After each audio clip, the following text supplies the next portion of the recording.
There's a wall in Milan that has been stared at for over 500 years. Millions of eyes have moved across it.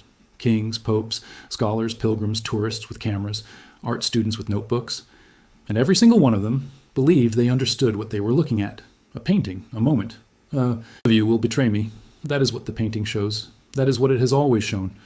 And for 5 centuries, the world was satisfied with that answer.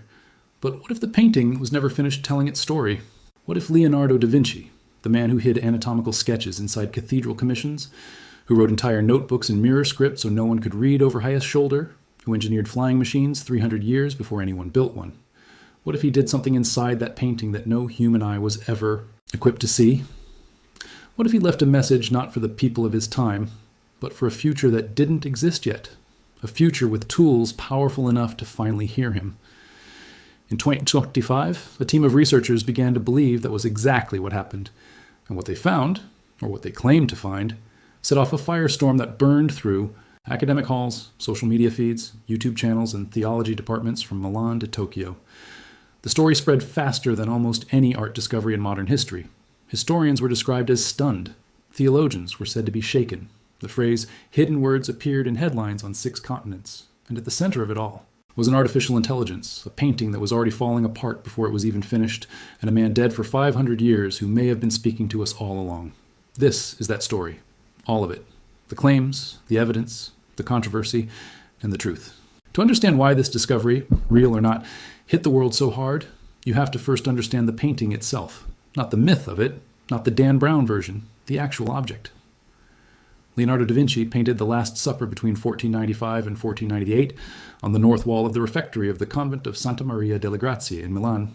He was commissioned by Ludovico Sforza, the Duke of Milan, a man who was as much a political operator as he was a patron of the arts. The subject was standard enough. The moment from the Gospel of John when Jesus tells his disciples that one among them will hand him over to his enemies. It was a scene every painter in Italy had attempted at some point. Ghirlandaio had done it. Castagno had done it. There were dozens of versions scattered across monastery walls throughout Tuscany and Lombardy. It was, in the language of the time, an assignment.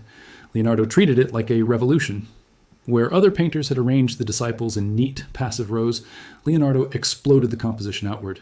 He gave every figure a distinct psychological state. He grouped them in threes, clusters of motion and reaction, each group with its own internal drama.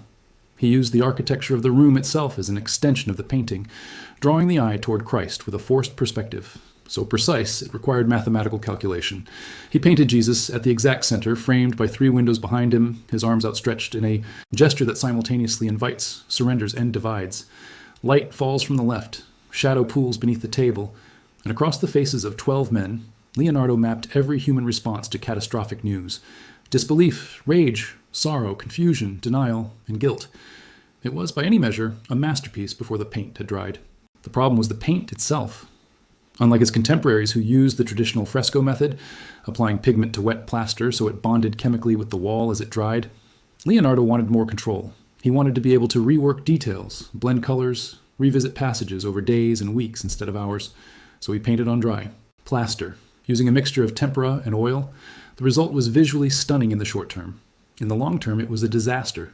The paint began to flake within decades of completion.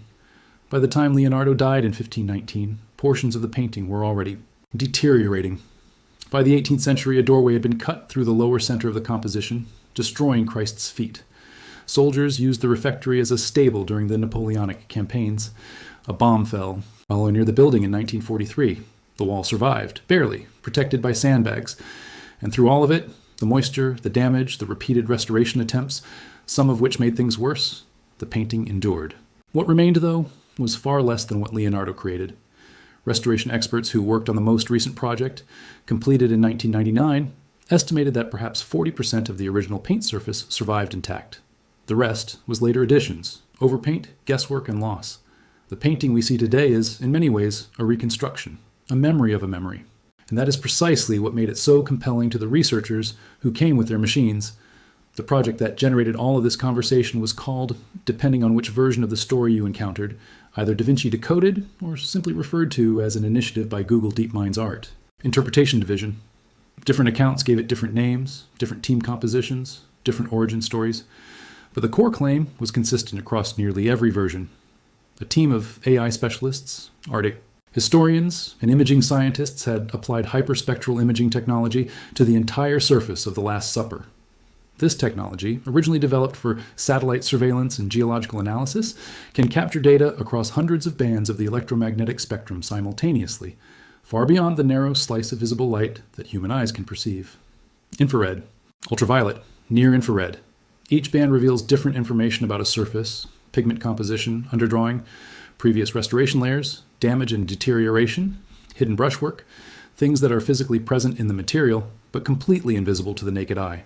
The scans, according to the accounts, produced an extraordinary volume of data, terabytes of it, the kind of data that no team of human analysts could process in any reasonable time frame. So the data was fed into an artificial intelligence system, one that had been specifically trained on everything Leonardo da Vinci ever produced in writing: his notebooks, his anatomical studies, his engineering drawings, his letters, his shopping lists. The AI was, in the language one account used, taught the DNA of Leonardo's handwriting. The specific angle of his pen strokes, the rhythm of his letter formations, the idiosyncratic mirroring of his script, because Leonardo wrote backwards, right to left, a habit so deeply embedded in his practice that it appeared consistently across everything he produced over decades. And then the AI began to look at the wall. At first, according to the accounts, nothing unusual emerged. The system confirmed known details about pigments and brushwork. It identified restoration layers from different centuries. It flagged areas of significant deterioration, ordinary useful work, the kind of analysis that conservators and researchers had been doing with similar tools for years. But after weeks of continuous processing, and this is where the story pivots, something began to appear in the data that did not match any of those expected categories. In the folds of the apostles' robes, in the tablecloth's woven pattern, in the barely visible hair of the figures, in the grain of the painted wooden beams above the table, in the shadows cast by hands and cups. The AI began to detect structured patterns, not random noise, not the artifacts of deterioration, not the brushwork of restoration painters, patterns that repeated, patterns that followed mathematical relationships, patterns that the system, trained as it was on Leonardo's own hand, began to identify as language. The lead historian on the project, named in one account as Elena Rossi of the University of Milan, was described as staring at her monitor in disbelief. She had spent decades studying Leonardo. She had written papers on his symbolic vocabulary, on the geometric underpinnings of his compositions, on the relationships between his paintings and his notebooks. Nothing had prepared her for this. What the AI was presenting to her, she said, were words.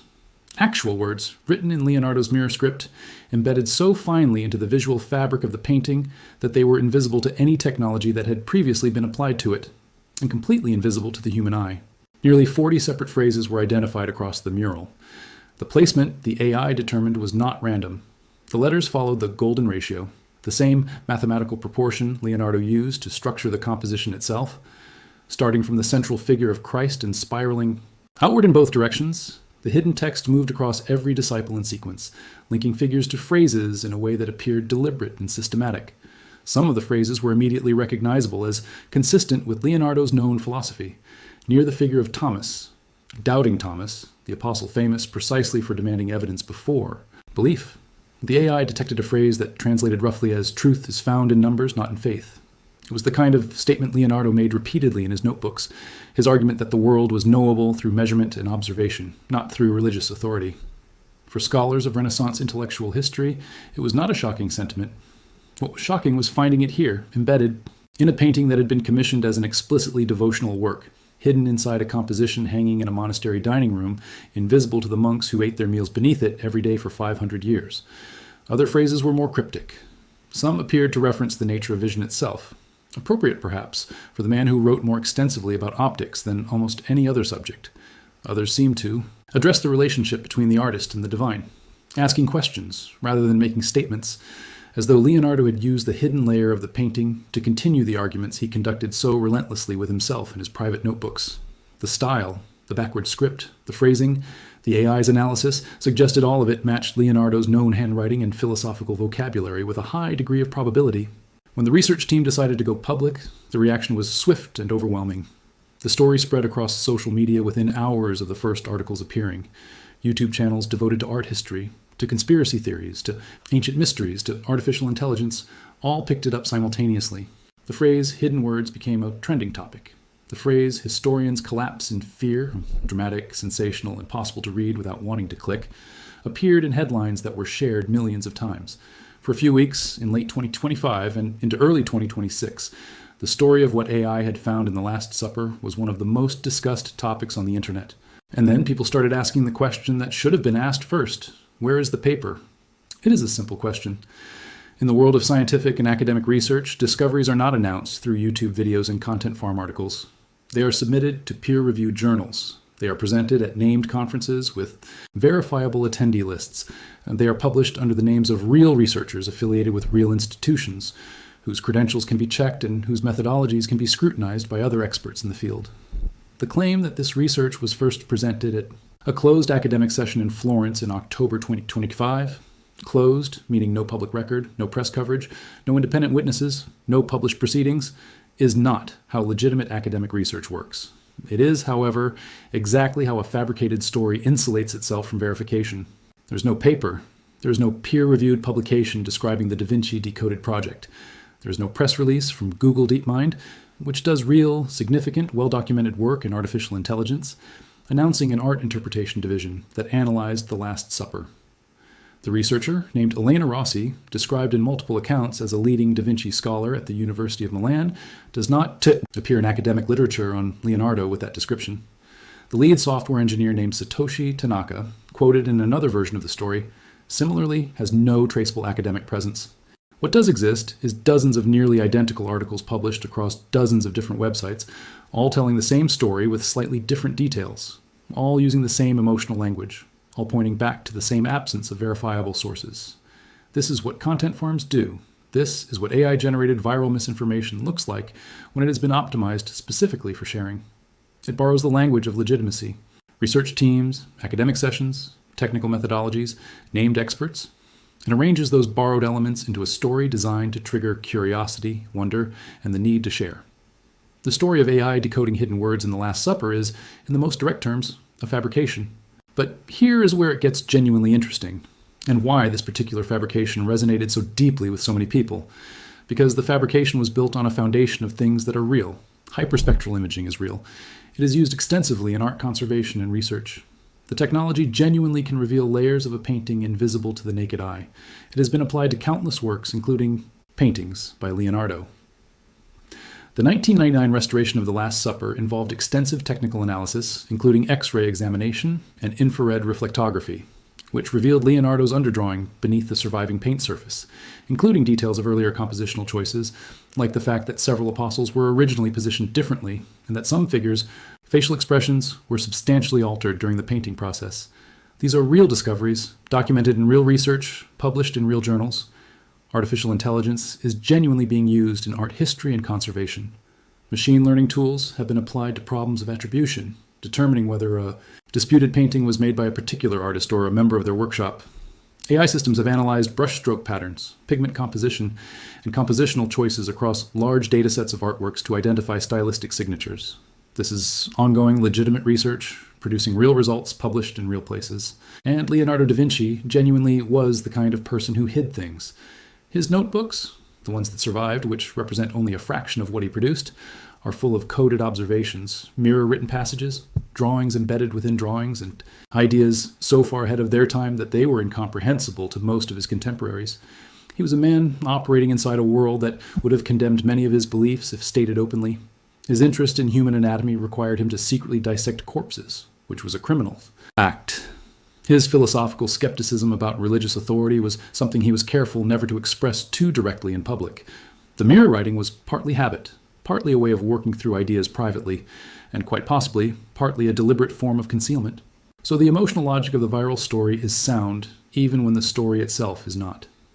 Leonardo hiding messages in a painting, using the visual complexity of the composition as cover for a secondary layer of meaning, is not an absurd idea. It is consistent with who he was. The idea that those messages would require technology he couldn't have imagined to read them, that he was leaving a message for the future rather than the present, is romantically compelling in a way that maps cleanly onto the anxieties and excitements of our current moment with AI. We are living through a period when artificial intelligence genuinely is revealing things that were previously hidden, genuinely is processing information at scales and speeds that exceed human capacity, genuinely is finding patterns in old materials that no one had seen before. The fictional story of AI reading Leonardo's secret messages is a story about that moment dressed in the costume of historical discovery. That is why it spread. Not because people are gullible, though some are. Not because critical thinking has collapsed, though it is under pressure. But because the story spoke to something true about the world we're living in and used that truth as camouflage for something false. There is, however, a real discovery from the Last Supper that deserves more attention than it typically receives, because it is both verified and astonishing. In 2007, an Italian musician named Giovanni Maria Palla made an announcement that was initially met with considerable skepticism. He had been studying the arrangement of the apostles' hands and the loaves of bread on the table in the Last Supper, and he had noticed something. When those elements were treated as musical notes, placed on a musical staff according to their positions in the composition, and read from right to left, as Leonardo wrote, they formed a coherent musical piece, a 40-second hymn with a distinctly mournful, reverent character. Palla published his findings with a recording of the composition. Music historians and Leonardo scholars examined the claim carefully. The methodology was reproducible. The result was documented. It did not require hidden text that only an AI could see. It required looking at the painting differently, not at what the figures meant symbolically, but at where their hands were physically positioned, and asking what else that information might encode. The discovery has not been universally accepted, and there are scholars who argue it represents pattern finding and noise rather than deliberate composition. But unlike the AI hidden word story, it has evidence, methodology, and documented analysis behind it. It is a real debate, conducted by real people about a real observation. The painting has also been studied extensively for its mathematical and geometric structure, and those studies have produced real insights. The perspective system Leonardo employed is genuinely extraordinary. He calculated the vanishing point with precision unusual, even for Renaissance masters of perspective, and he positioned the viewer's ideal standpoint at a height and distance that transforms the painted space into something approaching a trompe-l'oeil illusion of depth. The groupings of the apostles in threes, echoing the three windows behind Christ, reflect Leonardo's documented obsession with tripartite structures and his theological understanding of the Trinity as a mathematical principle as much as a doctrinal one.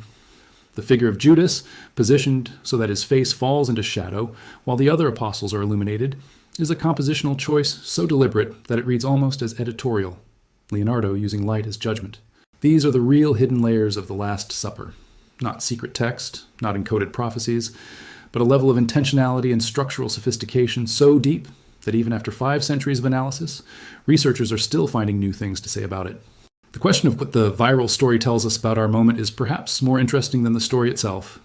We are at a specific point in history where artificial intelligence is genuinely capable of remarkable things, and where most people do not have a clear understanding of what those things actually are. That gap between genuine capability and public comprehension is exactly the space where this kind of misinformation lives. When people hear that AI has decoded hidden messages in a famous painting, many of them have no framework for evaluating whether that is plausible, what it would require, what evidence would need to exist to support the claim. They are encountering the concept of AI-powered discovery in a world already saturated with stories about AI doing the impossible, and the fictional discovery fits comfortably into that landscape. There's also something specific about Leonardo da Vinci that makes him the perfect subject for this kind of fabrication. He is perhaps the single most mythologized individual in the history of Western civilization. The term Renaissance man was essentially coined to describe him. He is invoked constantly as the archetype of human genius, the proof that one person can contain multitudes. And that mythologization has made him, over the centuries, a magnet for conspiracy theories, secret society narratives, and alternative history claims. Dan Brown's The Da Vinci Code, a novel explicitly described as fiction, though widely read as something more, introduced millions of readers to the idea of Leonardo as a keeper of world-altering secrets, a man who embedded dangerous truths in plain sight because he had no other safe way to communicate them. That narrative template was already in place, widely distributed, culturally loaded, when the AI hidden word story began to circulate. The story didn't need to work hard to feel plausible. It was stepping into a framework that popular culture had been constructing for decades. What this means practically, for anyone who encounters viral claims about historical discoveries, is that the most compelling stories deserve the most scrutiny. Not because compelling stories are always false, but because the qualities that make a story compelling, the famous subject, the cutting-edge technology, the dramatic stakes, the emotional resonance, are the same qualities that make a story effective misinformation. A fabricated discovery about a minor 17th century Dutch still life would travel 10 feet. a fabricated discovery about Leonardo da Vinci, encoded messages, and artificial intelligence travels around the world. The questions to ask are simple and consistent. Who conducted this research, and can their credentials be verified? Where was the research published, and can the publication be found and read? Who else has reviewed the methodology, and what do they say? Does the institution named in the story acknowledge this work? Is the timing of the claim, appearing first in dramatic social media posts rather than in academic channels, consistent with how legitimate research actually disseminates? None of these questions require scientific expertise to ask. They require only the habit of asking them. Leonardo da Vinci's Last Supper does not need fabricated secrets to be extraordinary.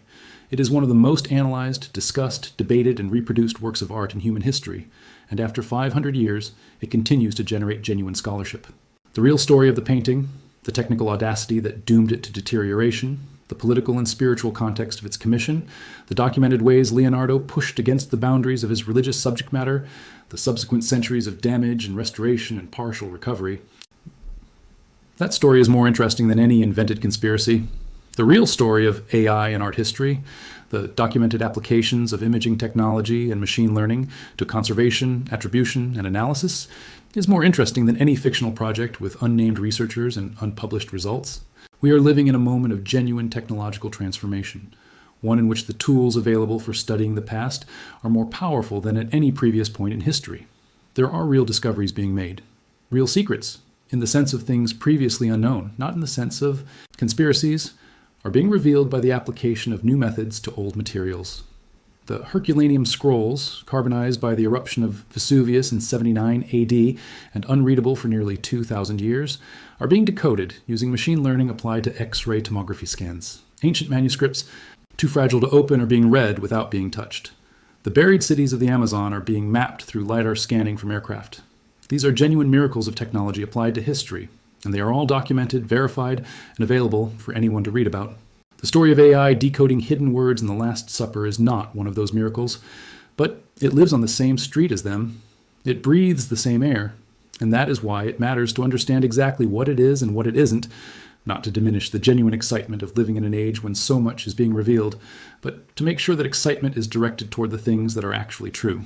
The painting on the wall in Milan is still there, still deteriorating slowly despite every effort to halt the process, still drawing visitors who wait months for a timed entry ticket to stand in the refectory for 15 minutes and look at what remains of what Leonardo made. They will stand there, and they will look at the faces of those 12 men, and they will try to read in them something of what it means to be human in a moment of crisis. And they will not find secret words, but they will find something Leonardo put there, something real and deliberate and inexhaustible, something that has survived bombs and soldiers and bad restoration attempts and 5 centuries of entropy. They will find a man who understood, better than almost anyone before or since, how to make paint on a wall tell the truth about what it is to be alive. That is the real secret, and it was never hidden at all.